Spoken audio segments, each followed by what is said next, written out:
ये मेरा यकीन है कि आज की वीडियो देखने के बाद आप ये मानने पर मजबूर हो जाएंगे कि science is actually Quranic knowledge. कहानी की शुरुआत होती है आइंस्टाइन से, जो चाहते थे एक ऐसी थ्योरी बनाई जाए जो साइंस के हर क्वेश्चन का आंसर दे सके। इसके लिए उन्होंने 30 साल स्ट्रगल की, मगर कामयाब ना हो सके।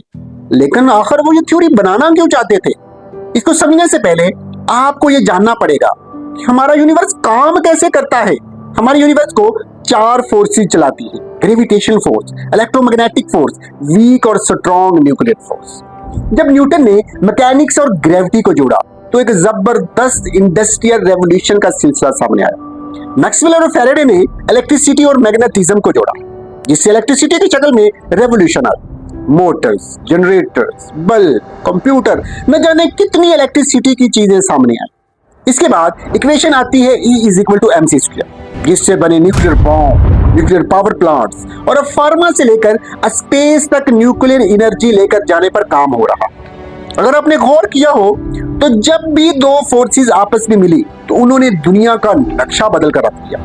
इसलिए साइंटिस्ट इन तमाम फोर्सेस को इकट्ठा करके एक ऐसी फोर्स बनाना चाहते थे, एक ऐसी इक्वेशन बनाना चाहते थे जो फिजिक्स के हर बेसिक कंसेप्ट को एक्सप्लेन कर सके। और फिजिक्स का हर बेसिक कंसेप्ट डायरेक्टली या इनडायरेक्टली इन 2 थ्योरी से ही निकला है, और वो है रिलेटिविटी और क्वांटम थ्योरी।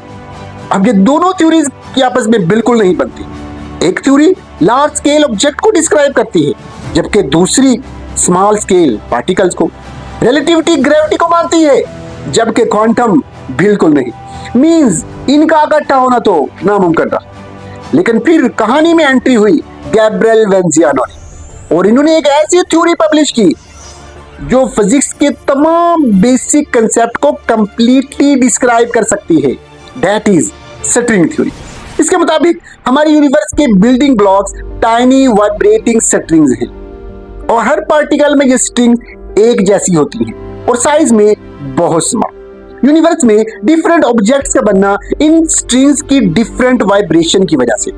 अब आप ये जानकर हैरान हो जाएंगे कि जिस थ्योरी के पीछे साइंटिस्ट की कितने सालों की स्ट्रगल है, वो कुरान मजीद में पहले से मौजूद है।